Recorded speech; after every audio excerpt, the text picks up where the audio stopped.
I'd like to welcome everyone here to the public hearing on redistricting. I'm Delegate Gary Howe. Some of you may know me. I chair the House Committee on Redistricting, and I am co-chair of the Joint Committee on Redistricting. And before we get started, I would like to recognize the members of the House that are here. On the committee, we have Delegate Summers, who is from Taylor County, Delegate Statler, who is from Monongalia County, and Delegate Rowan, who represents parts of Mineral and Hampshire County. And also here, but not on the committee, is Delegate Hott, which represents parts of Mineral County, Grant County, and Pendleton County. And I'll turn it over to my co-chair for a minute. Thank you, Chairman Howe. And I have the honor and privilege of introducing the members of the West Virginia Senate who are here tonight. And there are three, I believe. The gentleman to the right of Majority Leader Summers is Senator Ryan Weld. And Ryan is a member of the Redistricting Committee. Senator Weld represents the first Senate district, which is the northern panhandle of West Virginia, includes Hancock, Brooke, Ohio, and part of Marshall counties. And to his right is Senator Glenn Jeffries. Senator Jeffries represents the 8th Senatorial District, which his home is Putnam County. The district is Putnam and part of Kanawha County. And then you have here, somewhere I saw, our home, oh, he's hiding in the back, our host to senator, hometown senator from Tucker County. Randy, stand up, please. Senator Randy Smith, who represents part of Mineral County. I believe we are in Senator Smith's district right now. And Senator Smith also represents Tucker and Preston and part of Grant, Hardy counties. And yeah, part of Monongalia County. I'd be here all night if we listed them all. So, but those are the senators who are here in attendance.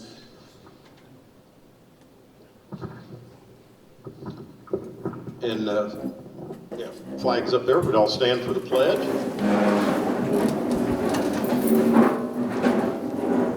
I pledge allegiance to the flag of the United States of America and to the republic for which it stands, one nation under God, indivisible, with liberty and justice for all. You may be seated.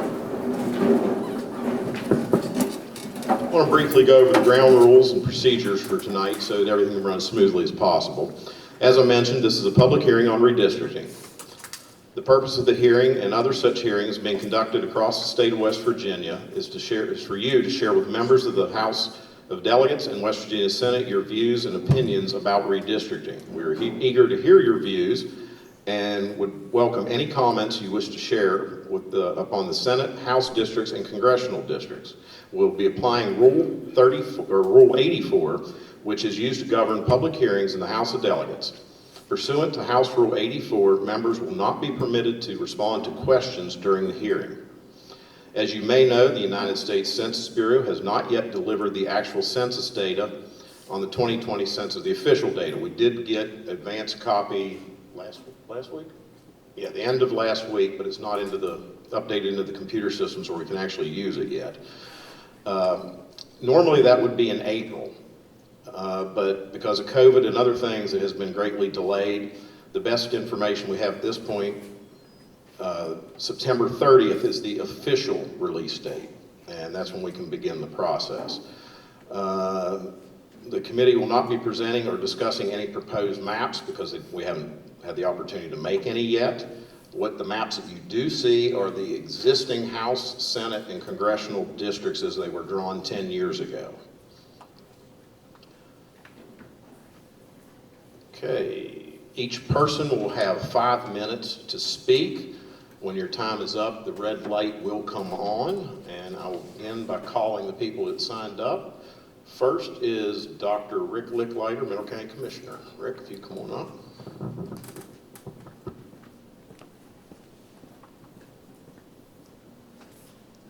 Good evening. Thank you all for coming to Kaiser to have one of these meetings. We really appreciate that and welcome each one of you and all those who came in attendance today. My concerns, as you all plan and do the census districts and areas, is that whenever possible, we ask you please follow county lines. Please follow county lines. Also, please don't divide up communities if at all possible. Since the last census, we had some communities of people that just across the road, they might be going 20 miles different to vote. So if possible, we'd like to keep those areas together. Our county, it was talked about that it was to our advantage, and I can see some advantages, but not always, to having 3 different delegate districts in our area and 2 senatorial, which gives us 4 senators. But because of that, there's often confusion with the citizens of who actually represents them. And also there's another problem with the opportunity to run for office. When you have 3 different districts, we do have 1 large district, which is sitting right here, but it also makes the other districts, for the most part, citizens that want to run would probably not have a chance to win because of Hampshire County or Grant County would have much more population. Something that's equal would give an opportunity at all elections that we could have a person from our county or the other county be in that district. So please look at that as you're dividing up. Don't just take a little corner here and there if you can at all help it. The other thing, as far as the county itself, by having all those districts, there's a great expense to that because we have at least 5, if not more, different ballots that have to be printed for each of our elections. And if we do need extra ones from one precinct to another, we don't have the opportunity to even share those because so many ballots are different that it would be a savings to us if you could also think of that too, as you put the districts and the areas together to do that. And then as far as the big change with our U.S. House of Representatives, we ask that you keep the Potomac Highlands as a whole. I mean, we all are the same type of people in this area, the Eastern Panhandle, Potomac Highlands. If you, at all possible, please keep us all in one group together as we make out the new House of Representative district. Thank you. Thank you. Next is Casey Hamilton.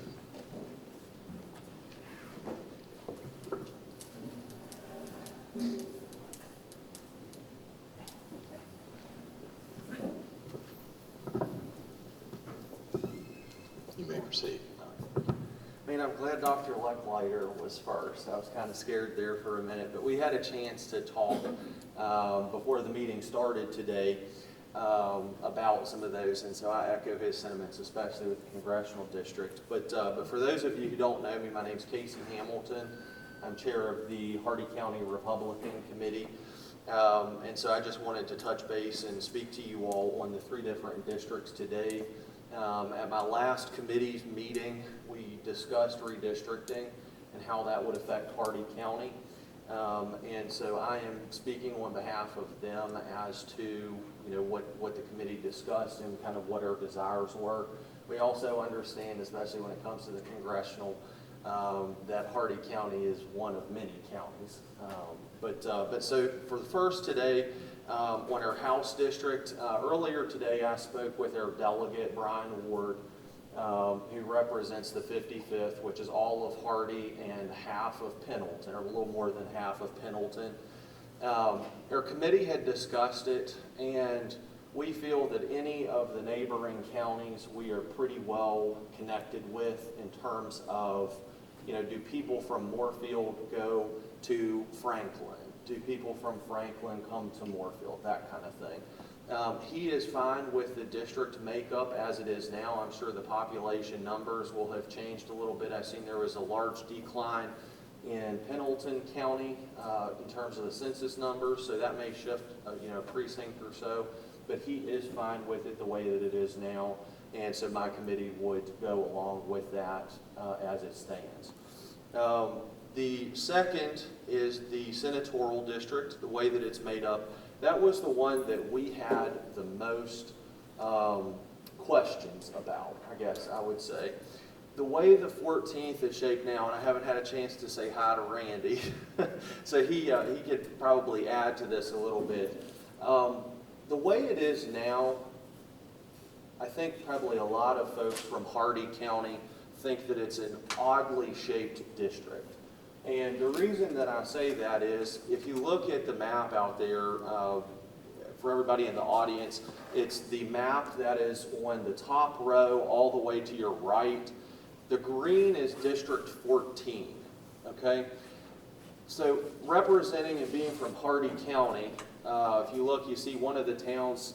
How many people in here know of Wardensville, West Virginia, or where that is? Probably a lot of you.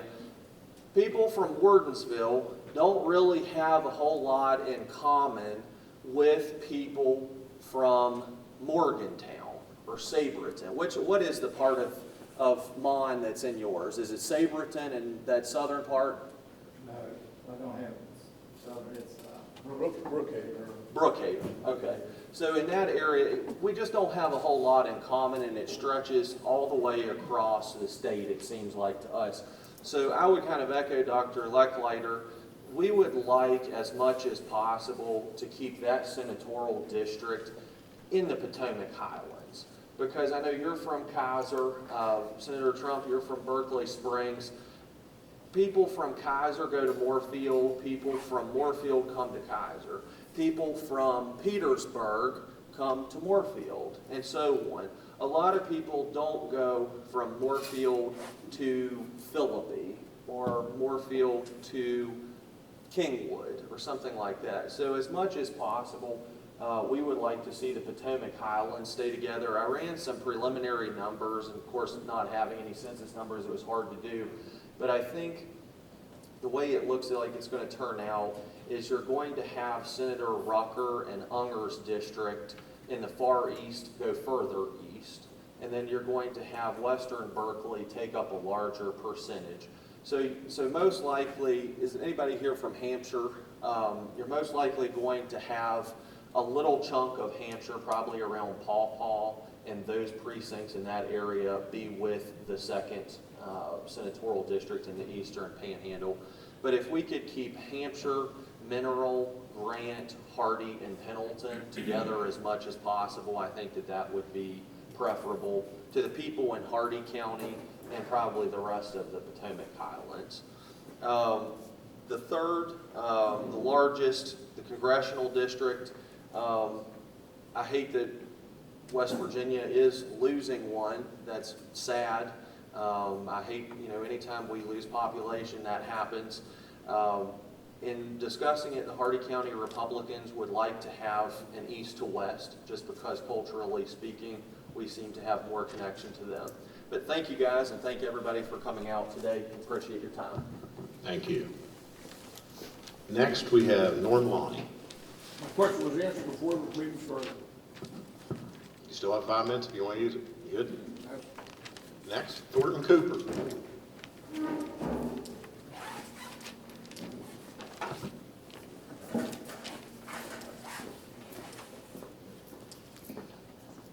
Good afternoon. My name is Thornton Cooper. I live in South Charleston, Kanawha County. I've been involved in redistricting battles after the 80 census, the 90 census, the 2000 census, the 2010 census, and here I am again after the 2020 census. In fact, there were challenges made after the 2010 census.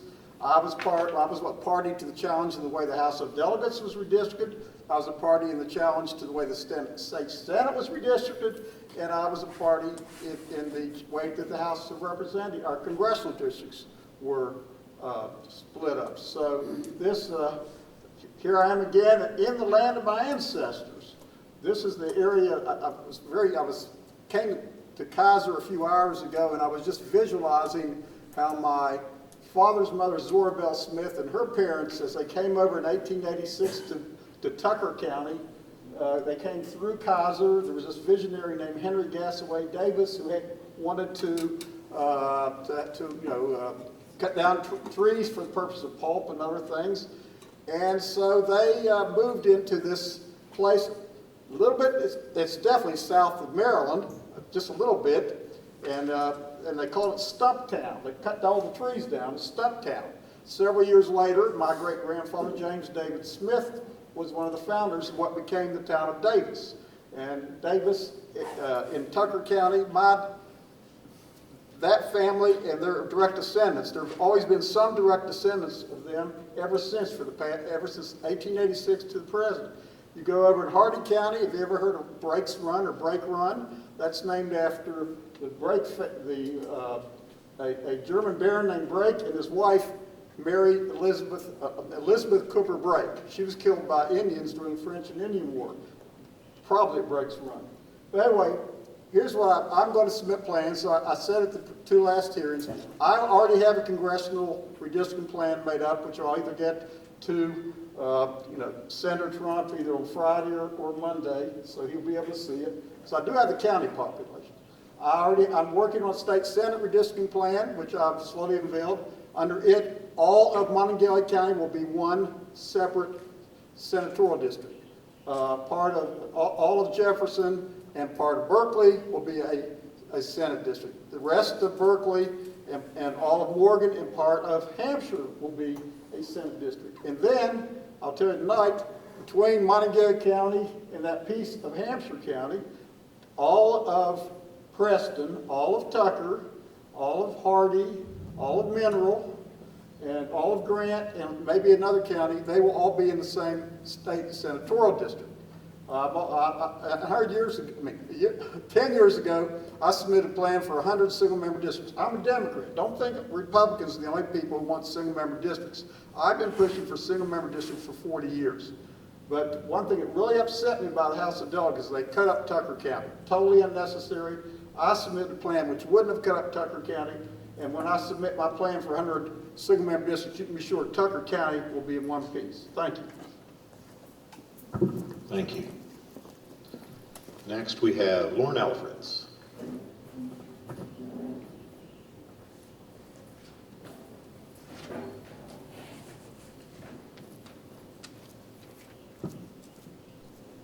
Well, I'm glad Commissioner Licklighter went first because he covered a lot of the topics I had as well.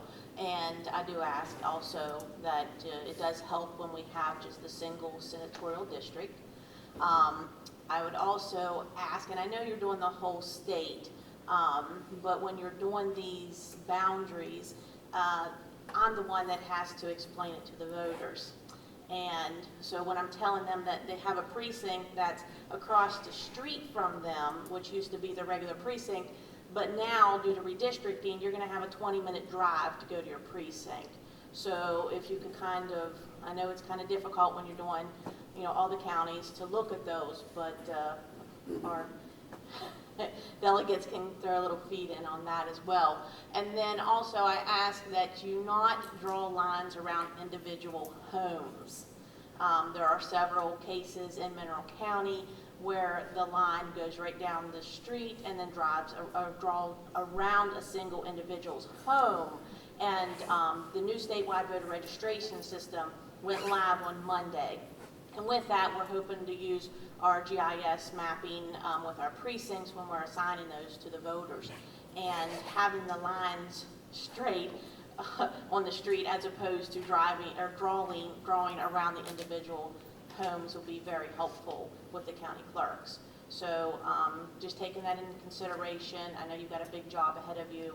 We really appreciate you coming and meeting with us and listening to us.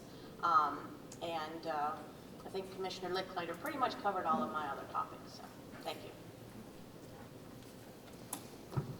That is the last person we had signed up. Is there anyone else that would like to speak? Nobody? Okay, well, thank you. And there are brochures, and that if you, there's an email address, a website, you can send any documents in you would like. If you want to draw your own maps, there are several places online that you can do that and submit those. We would love to see those. Thank you all for coming.